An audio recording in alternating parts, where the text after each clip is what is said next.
पप्पू यादव पूर्णिया से नॉमिनेशन कर भारी फेरा में फंस गए हैं। नमस्कार, दर्शन न्यूज में आपका स्वागत है। मैं हूं अनुराग। पप्पू यादव पूर्णिया में नॉमिनेशन कर रहे हैं, लोकसभा चुनाव लड़ेंगे और इसके लिए वो कांग्रेस में शामिल हुए थे। चुनाव उनकी जो पार्टी है जन अधिकार पार्टी, उसका मर्जर कर दिया उन्होंने कांग्रेस में और कहा कि कांग्रेस से वो चुनाव लड़ेंगे पूर्णिया से। लेकिन पूर्णिया पर बात नहीं बन पाई। पूर्णिया आरजेडी के कोटे में चली गई और बीमा भारती को टिकट दे दिया गया। पप्पू यादव आज उतर गए हैं नॉमिनेशन करने के लिए, तस्वीरें भी आ गई हैं। इस बीच कांग्रेस नेताओं का बड़ा बयान भी आ गया है। बिहार कांग्रेस के बड़े नेताओं का बड़ा बयान आया है। बिहार कांग्रेस के अध्यक्ष डॉक्टर अखिलेश प्रसाद सिंह और बिहार विधानसभा में विधायक दल के जो कांग्रेस विधायक दल के नेता हैं शकील अहमद खान, उन्होंने बड़ा बयान दिया है पप्पू यादव के इस कदम को लेकर। तो क्या कुछ कह रहे हैं अखिलेश प्रसाद सिंह और जो शकील अहमद खान, सुन लीजिए आप। अजीत शर्मा जी महागठबंधन के उम्मीदवार हैं भागलपुर के, उनके नॉमिनेशन और उसके सभा में जा रहे हैं हम लोग सभी। माहौल भाजपा का सफाया होने वाला बिहार से। 400 पार की बात हो रही है, 400 पार और 40 कल ही ने बोला था कि मुंगेरी लाल का हसीन सपने देखने जैसा है। पप्पू यादव नामांकन करने जा रहे हैं। आला कमान का मुहर लगा हुआ है। महागठबंधन को जो सीटें मिली उसके बाहर जो भी हम लोगों का बड़ा औरंगाबाद जैसा सीट हम लोगों का कट गया, वहाँ पे आदरणीय निखिल बाबू उम्मीदवार थे, उन्होंने तो नहीं किया नामांकन। तो नामांकन को किसी को भी महागठबंधन के बाद इजाज़त नहीं है। गठबंधन का माहौल है और आज जो है भागलपुर में गठबंधन के जो हमारे प्रत्याशी हैं अजीत शर्मा जी, उनका नॉमिनेशन है। तो हम सभी लोग, प्रदेश अध्यक्ष, हम 2 एमएलए, हम लोग सब वहां जा रहे हैं। गठबंधन का माहौल आहिस्ते आहिस्ते बिहार में जोर पकड़ रहा है। कल हम कटिहार में थे, कल किशनगंज में थे, आज भागलपुर में होंगे। हर रोज कुछ न कुछ जगह जाएंगे। हमारे गठबंधन के पूर्णिया के गठबंधन का सीट जो तय हुआ है, तो जो गठबंधन का धर्म है वही निभाना है। पप्पू यादव आप लोगों ने पप्पू यादव, जाहिर सी बात है कि मैंने क्या, गठबंधन ने अपने कैंडिडेट्स तय कर दिए हैं। जो गठबंधन अपने कैंडिडेट्स तय कर देते हैं उनके साथ ही गठबंधन के लोगों को रहना होता है। मैंने कहा कि 40 जगह पे गठबंधन के नेता तय कर दिए गए हैं और हम सब की जिम्मेदारी है कि अपने 40 नेता को के लिए प्रचार प्रसार जिताने का। नामांकन करवाने जा रहे हैं तो कांग्रेस कोई कार्रवाई भी करेगी क्या उन पे? नहीं, वो कांग्रेस, ये जब ऐसा सवाल आएगा तब आपको जवाब दिया जाएगा। पार्टी में विलय करवाया,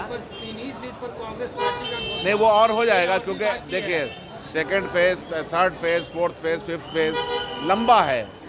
तो उसी समय में जो तमाम फेज है, फेज वाइज हम लोग कर रहे हैं। ये सारी समीक्षात्मक बातें इस चुनाव के बाद होंगी। तो प्रधानमंत्री जी नरेंद्र मोदी जी जो बिहार में आ रहे हैं, तो झूठ बोलने की और कितनी गारंटी लेंगे? बिहार के नौजवानों का, स्टूडेंट्स का पलायन जिस तरह से बिहार से बाहर हुआ है और जिसके साथ वो रहे, जिस सरकार के साथ वो रहे हैं, तो उस सरकार ने क्या रवैया अख्तियार किया है बिहार के नौजवानों के साथ, किसानों के साथ? यहाँ का ग्रोथ रेट क्या है? यहाँ कोई इंडस्ट्रियलाइजेशन तो हुआ नहीं है। एमएसपी का मामला यहाँ कभी तय नहीं हुआ। मंडी व्यवस्था यहाँ लागू कर दी गई। तो सारे जनता विरोधी काम का गहवारा बिहार में जो इनकी सरकार है उनके साथ मिलकर इन्होंने किया है। तो क्या जवाब देंगे जमुई में? 400 और 40 बात, और परिवारवाद पर भी वो क्या जवाब देंगे? 400 पार और बिहार में 40 की 40। भाई देखिए, हम तो कोई 420 की बात नहीं करते हैं, हमारी आदत नहीं है। कांग्रेस कार्रवाई करेगी? मैं 420 वाली बात करता नहीं हूँ, मेरी आदत नहीं है। व्यक्तिगत प्रहार भी नहीं करता हूं। पॉलिसी के लेवल पे जनता को तकलीफ के अलावा भारतीय जनता पार्टी ने कुछ नहीं दिया है। उससे निजात हासिल करने के लिए इंडिया गठबंधन है और हम मैदान में हैं। पप्पू यादव पे कार्रवाई करेगी कांग्रेस? तो जब सवाल ऐसा आएगा तब देखा जाएगा।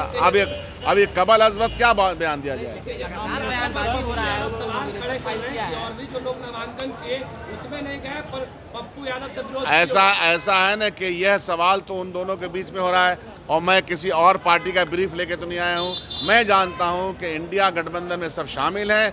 इंडिया गठबंधन के लिए 40 सीटें तय हो गई हैं, उसी के मुताबिक हम लोग काम कांग्रेस करेंगे। के लोग पप्पू यादव को अपने दल में मानते हैं, कांग्रेस के लोग पप्पू यादव के साथ हैं या नहीं? समीर सिंह कह रहे हैं मैंने कि कहा- बिहार में सदस्यता भी नहीं लिया आके पार्टी कार्यालय में। तो समीर सिंह जी ऑफिस में रहते हैं तो वो सही कह रहे होंगे। नहीं, कांग्रेस क्या विधायक दल के नेता तो क्या ये पप्पू यादव आप को लोगों अपने का दल में प्रश्न व्यक्तिगत सेंट्रिक नहीं होना चाहिए। इंडिया गठबंधन और भाजपा गठबंधन के साथ हो तो ज़्यादा आपके फायदे की बात, तो ज़्यादा फायदा के लिए जनता के फायदा का काम पॉलिसी मैटर है। ये हमने क्या कहा, 40 जगह पे गठबंधन का मामला तय हो चुका है। कांग्रेस पार्टी घटक दल के तौर पे 40 जगह अपने जगह रहेगी। व्यक्तिगत प्रश्न वो उनकी चाहत है, वो उनकी पसंद है। आप रोक लेंगे क्या? चाहत और पसंद को रोक नहीं सकते हैं। सवाल ये है कि हमारा जो गठबंधन है, इंडिया गठबंधन, भाजपा के खिलाफ सशक्त तरीके से खड़ा है। ये है। तो सुन लिया आपने दोनों का बयान, क्या कुछ कह रहे हैं। दरअसल ये दोनों नेता भागलपुर जा रहे हैं। भागलपुर में अजीत शर्मा का नॉमिनेशन है। कांग्रेस प्रत्याशी बनाए गए हैं अजीत शर्मा, उनका नॉमिनेशन है और उस दौरान उन्होंने ये बड़ी बात कही है। पप्पू यादव नॉमिनेशन कर रहे हैं, हालांकि वो बतौर कांग्रेस प्रत्याशी नॉमिनेशन नहीं कर रहे हैं, निर्दलीय प्रत्याशी के तौर पर पूर्णिया से उतर रहे हैं। कांग्रेस में शामिल हो चुके हैं, कांग्रेस के नेता हैं, लेकिन निर्दलीय प्रत्याशी के तौर पर ताल ठोकने के लिए उतरे हैं। तो ऐसे में अखिलेश प्रसाद सिंह ने उन्हें नसीहत दे दी और उदाहरण दे दिया औरंगाबाद का, औरंगाबाद से निखिल कुमार का। उनका कहना है कि औरंगाबाद का जो टिकट हमारा कट गया, निखिल कुमार दावेदार थे लेकिन उन्होंने ऐसा तो कुछ नहीं किया। यानी पप्पू यादव को नसीहत दे डाली कांग्रेस के नेताओं ने। शकील अहमद खान ने भी कह दिया कि ये विषय जो है बाद में इसे सुलझाया जाएगा, चुनाव के बाद किस तरह की कार्रवाई होगी वो बात का मैटर है। फिलहाल अभी नॉमिनेशन चल रहा है, उसमें वो व्यस्त हैं और महागठबंधन की पूरी हवा है बिहार में। तो वैसी स्थिति में जब पप्पू यादव ने मोर्चा खोल दिया है, विरोध का मोर्चा महागठबंधन के खिलाफ, और वो पूर्णिया से ताल ठोक रहे हैं, तो वैसी स्थिति में क्या होगा। कांग्रेस के नेता खुलकर तो नहीं बोल रहे हैं लेकिन नसीहत देते जरूर नजर आ रहे हैं पप्पू यादव को। क्या होगा मैदान में, क्योंकि चुनाव के मैदान में एकजुटता तो नहीं दिख रही है। जिस तरह से पप्पू यादव ताल ठोक रहे हैं, कांग्रेस नेता नसीहत दे रहे हैं, वैसे में क्या होगा खास करके पूर्णिया के मैदान में क्योंकि बीमा भारती आरजेडी उम्मीदवार हैं और पप्पू यादव उनके खिलाफ खड़े हैं और जेडीयू के संतोष कुशवाहा भी मैदान में है। मामला त्रिकोणीय हो गया। वैसे में फायदा कौन उठाकर लेकर जाएगा ये भी स्पष्ट हो रहा है। बने रहिए दर्श न्यूज के साथ, तमाम खबरों से आपको अपडेट रखेंगे। फिलहाल के लिए इतना ही, धन्यवाद।